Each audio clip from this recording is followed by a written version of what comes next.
The envelope trembled in weathered hands as 75-year-old Robert Harrison stood up from his seat in Ellen's studio audience. For 25 years, he had carried a secret that had destroyed an innocent woman's life. Today, in front of millions of viewers, he was finally going to set the record straight. The woman sitting on Ellen's stage had no idea that vindication was about to walk down the aisle toward her. But Ellen DeGeneres, always sensitive to shifts in energy, noticed the elderly man rising from his seat and felt something profound was about to unfold. But to understand how a retired school principal and a wrongly accused teacher found themselves on the same stage after a quarter-century of silence, we need to go back to the beginning of a story that nearly broke the American education system's faith in justice. Margaret Thompson, now 67, had been the kind of teacher every parent hoped their child would encounter. For 15 years at Lincoln Elementary School, she had transformed struggling readers into confident students, turned classroom discipline problems into classroom leaders, and spent her own money to ensure no child went without supplies. Her fifth-grade classroom was a sanctuary where kids felt safe, valued, and capable of achieving anything. In the spring of 1998, Margaret's world collapsed in a single afternoon. The school's fundraising money, over $3,000 raised for new playground equipment, disappeared from the main office. Security footage was inconclusive, but Margaret had been one of the few people with access to the safe. When a parent reported seeing her near the office after hours, the circumstantial evidence seemed damning. Robert Harrison, the school principal at the time, faced enormous pressure from the school board and angry parents demanding answers. The missing money had been raised through bake sales, car washes, and countless small donations from families who could barely afford to contribute. The community wanted justice, and they wanted it fast. Despite Margaret's tearful denials, despite her spotless 15-year record, despite the fact that she had never shown any signs of financial desperation, the evidence seemed to point in her direction. With the school board threatening his own job if he didn't take decisive action, Robert made the decision that would haunt him for the next 25 years. He fired Margaret Thompson. The local newspaper picked up the story. Beloved teacher accused of theft ran as front-page news in their small Ohio town. Margaret's reputation was shattered overnight. Parents pulled their children from her class mid-year. Former colleagues crossed the street to avoid speaking to her. The teaching certificate she had earned with pride became worthless in a matter of weeks. What Robert Harrison didn't know, what no one knew, was that the real thief was sitting in the office next to his every day, quietly watching an innocent woman's life get destroyed while keeping silent about her own crime. Margaret fought the accusations through every legal channel available. She hired lawyers she couldn't afford, demanded polygraph tests, pleaded with anyone who would listen, but small-town justice had already been served in the court of public opinion. No school district would hire her. Her teaching career was over at age 42. For the next 25 years, Margaret survived on substitute teaching assignments when she could get them, working retail jobs that barely covered her rent, and volunteering with literacy programs that couldn't afford to pay her. She never stopped believing that someday, somehow, the truth would emerge. But as years turned into decades, that hope began to fade. Robert Harrison retired as principal in 2015, carrying the weight of his decision every day.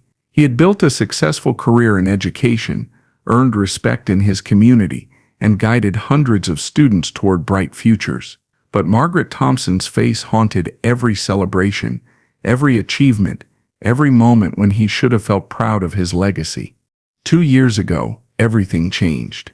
Robert was cleaning out the school's storage room when he discovered a box of personal items left behind by Dorothy Chambers, the school secretary who had retired abruptly in 2000. At the bottom of the box, wrapped in an old sweater, he found bundles of cash totaling nearly $3,000, along with a confession letter Dorothy had written but never sent. The letter was devastating in its simple honesty. Dorothy had stolen the fundraising money to pay for her husband's cancer treatments. She had watched Margaret get fired, watched her life get destroyed, and had been too ashamed and terrified to come forward. By the time she worked up the courage to confess, Margaret had already left town, and Dorothy convinced herself it was too late to fix the damage. Robert Harrison spent the next year trying to find Margaret Thompson. When he finally located her through social media, he discovered she had never stopped working with children despite everything that had happened to her. She volunteered at homeless shelters, taught reading to immigrant families, and ran a small tutoring program out of her apartment. The woman whose career he had destroyed had never stopped being a teacher. When Ellen's team reached out to Margaret for their Unsung Heroes segment, they knew only that she was a former teacher who had dedicated her life to helping underserved children despite facing personal hardships. They had no idea about the false accusations that had derailed her career. Because Margaret had never spoken publicly about what happened, she bore her burden with quiet dignity, focusing on service rather than seeking vindication. Robert Harrison discovered Margaret would be appearing on Ellen's show through a local news article. Without hesitation, he bought a plane ticket to Los Angeles. He brought Dorothy's confession letter, the recovered money, and 25 years of regret that had finally found its opportunity for redemption. The Ellen DeGeneres Show studio that Thursday morning buzzed with its typical energy. Ellen moved through her opening segments with characteristic warmth, building toward the teacher tribute that would close the show. Margaret sat in the green room, still not quite believing she was there, wearing the nicest dress she owned and clutching a thank you note she had written to Ellen's team. Our final guest today, Ellen announced to the studio audience, represents the very best of what teaching should be.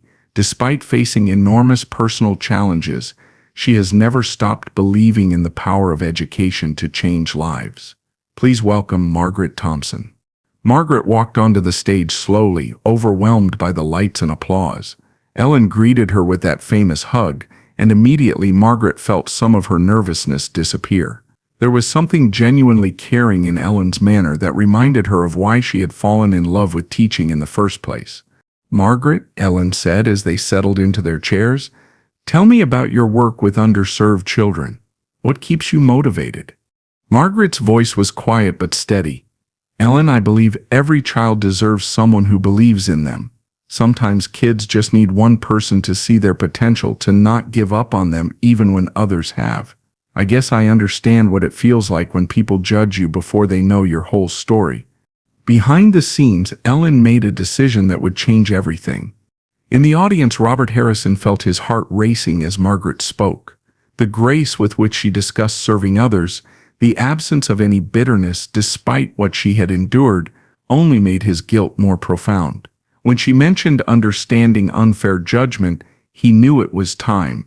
Robert stood up from his fourth-row seat, the confession letter clutched in his trembling hand. Ellen noticed the movement immediately, her instincts honed by decades of live television telling her something important was happening. "Ma'am," Ellen said gently, looking at Robert, "did you want to say something?" The studio fell quiet as Robert walked slowly down the aisle toward the stage. Margaret turned to see who was approaching, and her face went pale as she recognized the man who had fired her 25 years ago. "Margaret," Robert said, his voice breaking, "I owe you an apology that's 25 years overdue." Ellen looked between them, sensing the weight of history in that moment. "Sir, would you like to come up here?" Robert climbed the steps to the stage, and Ellen guided him to a chair next to Margaret, who sat frozen, unsure whether to feel afraid or hopeful. "Margaret Thompson," Robert said, turning to face her directly, "you were innocent. You were completely innocent, and I destroyed your life because I was too much of a coward to wait for the real truth." The studio audience gasped audibly. Ellen leaned forward, understanding that she was witnessing something extraordinary unfold. Robert pulled out Dorothy's confession letter and handed it to Margaret with shaking hands. "The secretary, Dorothy Chambers, stole that money. She wrote this confession in 2000 but never sent it. I found it 2 years ago when we were cleaning out storage. You were telling the truth all along, and I failed you." Margaret stared at the letter, tears streaming down her face as she read Dorothy's words acknowledging her theft and expressing remorse for letting Margaret take the blame. 25 years of carrying shame that wasn't hers began to lift from her shoulders. "I've spent 2 years trying to find a way to make this right," Robert continued. "I've contacted the school board, the newspaper, anyone who was involved in what happened to you. I've used my own retirement money to establish a scholarship fund in your name. but nothing can give you back those 25 years. Ellen, tears in her own eyes, placed her hand on Margaret's shoulder. Margaret, how does it feel to finally hear this? Margaret looked up from the letter, her voice barely above a whisper. I never stopped hoping someone would believe me. I never stopped believing that the truth matters, even when it takes decades to come out. The studio audience rose to their feet, applauding not just for Margaret's vindication but for Robert's courage to make things right. But Ellen wasn't finished with this moment of justice. Margaret, Ellen said, I want you to know that your story doesn't end here. Starting Monday, you're going to be the education consultant for our Ellen DeGeneres Foundation. You're going to help us identify and support other teachers who embody the values you've shown throughout your life. The position came with a full salary, benefits, and the opportunity to travel the country highlighting exceptional educators. It was more than a job. It was recognition that Margaret's quarter-century of service in the shadows deserved to be celebrated in the light. But Robert Harrison wasn't finished either. He reached into his jacket pocket and pulled out one more item. Margaret's original teaching certificate, which he had kept in his desk drawer for 25 years as a daily reminder of his failure. This belongs to you, he said, placing it in Margaret's hands. It always did. The impact of that moment extended far beyond the studio walls. The episode sparked a national conversation about the rush to judgment in educational settings and the importance of thorough investigations before careers are destroyed. Margaret became a sought-after speaker on educational justice and the power of perseverance. Robert Harrison used his platform as a retired educator to advocate for better due process protections for teachers facing accusations. Together, they developed training programs helping administrators avoid the mistakes that had nearly ruined Margaret's life.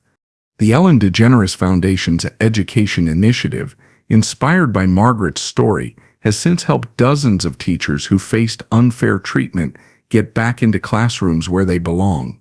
Margaret personally mentors each teacher through the process, understanding better than anyone the long journey back from injustice.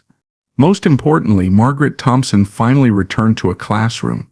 At 67, she began teaching again, this time with the full knowledge that her integrity had been publicly restored.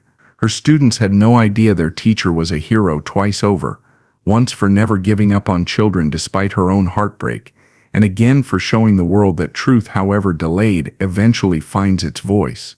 Ellen DeGeneres learned that day that television's greatest power isn't entertainment, but providing a platform for justice to finally be served, even when it arrives 25 years late.